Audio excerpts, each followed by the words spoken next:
we have been discussing a lot about the fisheries industry both. We have shared experience in the Mekong Delta and as well as our condition in Indonesia. My question is, with all the new technologies and all the innovation both in the private and public sector, how do we address this one challenge in fisheries and aquaculture? I would like to know your experience. How can we make the best use of locally available raw materials? Because as we have discussed in the previous session, that one of the biggest challenge in feed for fish is the availability of protein sources, for example. How is the international, let's say, from the FAO and from our fellow countries, how are you addressing this challenge in, how do you make use of locally available materials to leverage that opportunity to increase the competitiveness of the fisheries and aquaculture? That's my question. Thank you. That's a wonderful question. Let's give a round of appreciation to the questions. Thank you so much, Mas. Terima kasih. Saya akan coba lempar kepada panelis kita. The question, because this is not a specific question, I would just ask to Mr. Nguyen to answer its questions first. I just try to answer him from our country perspective. You know, in Vietnam, right, since 2020, the government of Vietnam passed the decision for digital transformation to 2025 and Vision 2030, in which the government wants to have the digital government, digital society, and digital economies. So in the economies, they have 8 different sectors. They have like healthcare, education, banking, agriculture, energy, environment, transportation, and industry, okay?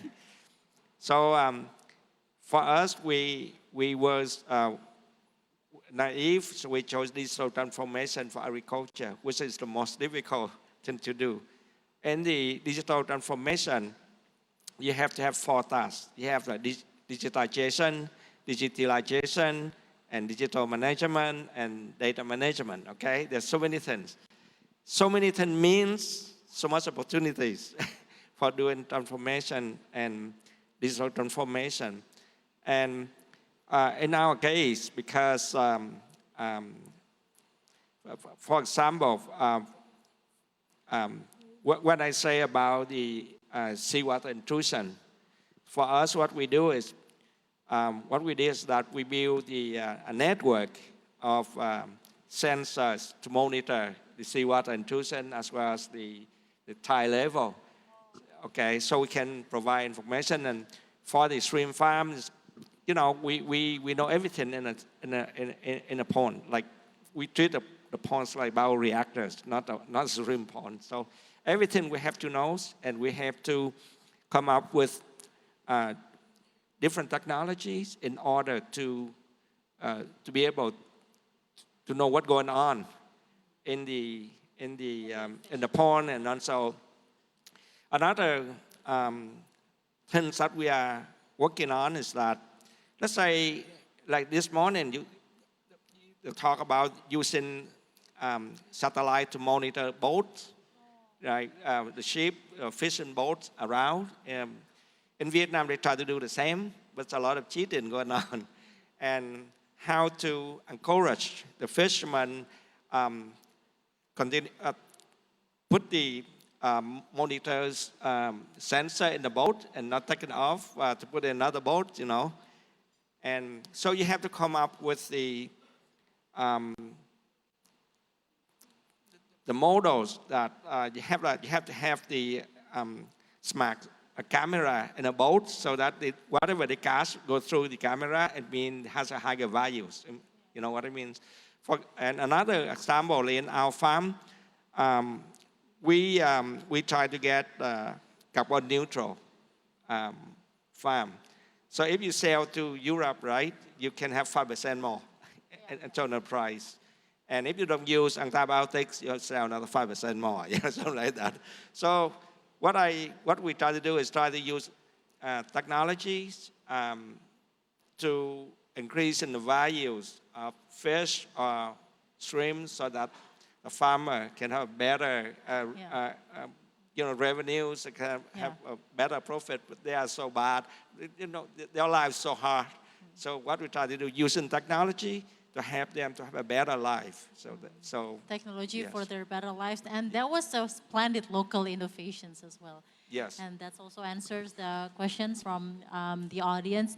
But now I would need to hear as well from the practice of MRC.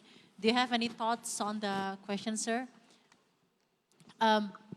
Local innovations that could increase the quality of fisheries products from their foods, protein source-based foods for the fish and so on, but from local innovation. What is the case from Mekong River Commission that you can share with us? Yes, actually this is not the key activity under our work, but in fact we also promote fishery management practice, including the good aquaculture practice. So we don't have any kind of expert to work on this directly to the country, but in some cases we also work with the other organizations like FAO, the ESAT, for example, to trying to promote aquaculture with the best practice, including how to use the raw material that to increase the value of that. But mainly it's not our mandate, sorry to say that, but we can support the member country by cooperate with the other organization who has more experience on this. To bring more qualified products Yes, of fisheries, especially in the Mekong River. And as from the case of FAO, let us share your thoughts about this. Okay, thank you very much. It's a very interesting question. Actually, there are three factors we need to look at: the ecological factors, social factors, and economic factors. And innovation. I mean, we heard about digital technology. This is definitely something that we need to embark on. I mean, nowadays, all the young generation, they are tech savvy. Everybody carries smartphone. So there are like thousands of apps probably. We don't know how many apps are in practice. I mean, definitely this is something that we need to look at. But there is another element, if I look at the grassroots level where we have to deal with the small fishers, nowadays there is a very interesting word called circular economy. This is actually something that our forefathers have been practicing for generations. We just need to somehow tweak our work into this fancy word called circular economy. I go back to the same village, Cilacap, where this cooperative, Koperasi Minasadat. Koperasi Minasadat. They are contributing to the circular economy by not wasting any of the fish product, but rather using the fish product into fish feed. Wonderful. That's a great example. And the biggest trigger to come to this stage was COVID. I mean, during COVID pandemic, everything was blocked, there were restrictions. Feed was not coming from outside. The price of feed was going up. So definitely the product became expensive and the market was very competitive. So what they did a bit of innovation together with technical people and started producing local feed.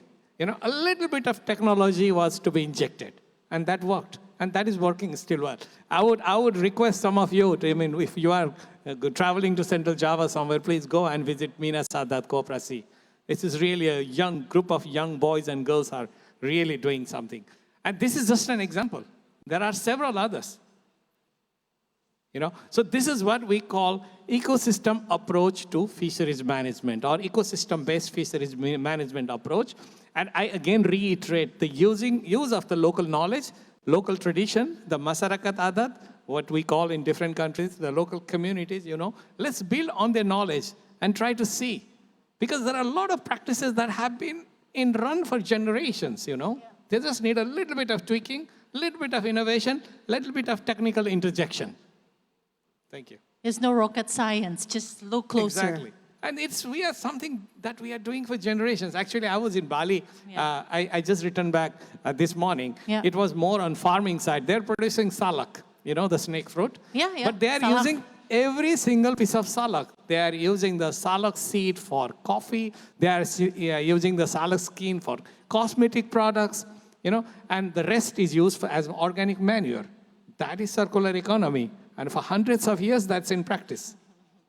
We just need a little bit of technical interjection. That is also a local wisdom. Absolutely. Okay. Yep. Thank you so much, Mr. Rajendral. Let's give a round of applause to our panelists.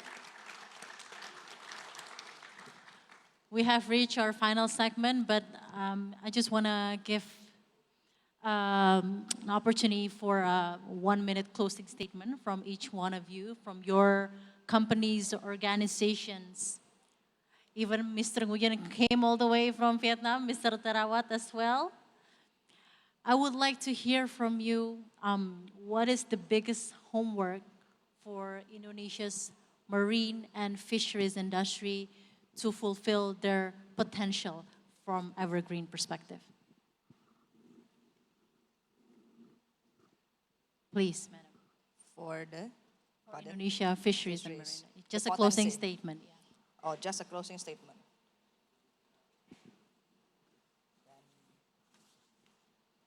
If simple, I'm a businessman. Whenever can make money, then there I go. But okay, but it's a joking. Yeah, for sure. Yeah, and Evergreen believes that Indonesia is a beautiful marine country, and as the fourth populous country in the world, and with all these abundant resources, Indonesia is strongly positioned as a global market player in this fisheries industry. And from the investment side, Indonesia remains a very bright investment profile with growing middle class, labor pool, enormous labor pool, and the vast marine wealth of resources. Then Indonesia, once again, is beyond potential to be the market leader. And we believe with the total target Indonesia economy to grow 10 trillion in 2030, fisheries industry will take a very significant part on that. And for sure, we, every stakeholders, will give our best endeavors for this industry.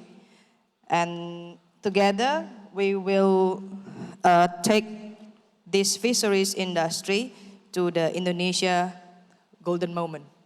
Thank you so much for that, Madam Tina Maria. Thank you, and give a round of applause for Ms. Tina Maria. Now, closing statement for Mr. Nguyen.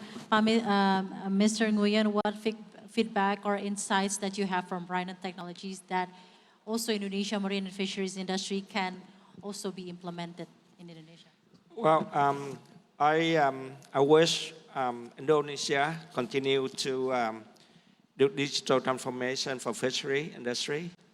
As also, they have to promote circular farming, especially to create or to produce alternative protein to replace the fish meal that right now, let's say in the feed industry, facing difficulties.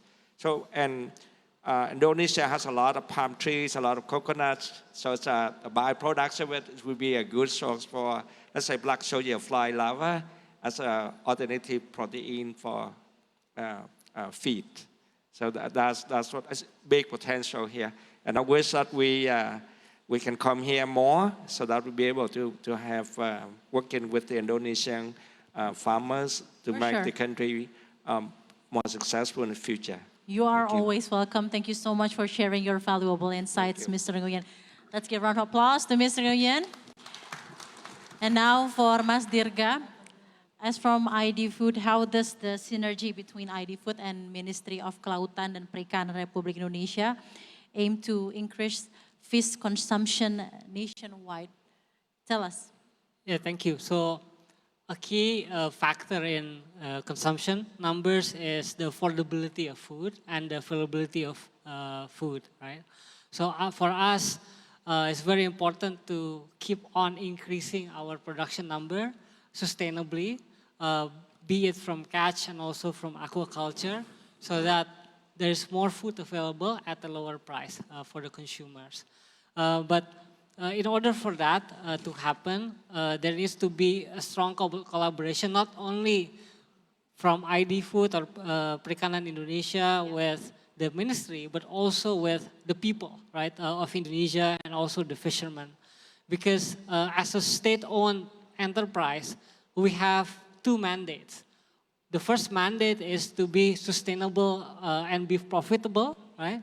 But second mandate is to have a big social impact, right? So we are a state-owned company, meaning that the entire Indonesian population can have a say in how we run our business, and we must always be open for suggestions. So we open ourselves up for suggestions, for collaboration and things like that, because as the other panelists have said, a lot of our fishermen are smallholder fishermen. They don't have scale, but Perindo can be there, ID Food can be there to be a partner in helping smallholder fishers scale up and adopt technologies, adopt capital, adopt new fishing practices. Thank you so much for that commitment, and we're looking forward to see more of what ID Food and Perindo does to fisheries and marine industry in Indonesia. Appreciation to Mas Dirga. Thank you so much. And now, Pak Theerawat, a closing statement. Just a quick questions. How can collaborations between countries that you have done in MRC can also be implemented in Indonesia? Okay, thank you very much. So, I think in terms of marine fisheries, I think I appreciate to the Indonesia that they have a lot of experience, especially in combating IUU fishing successfully.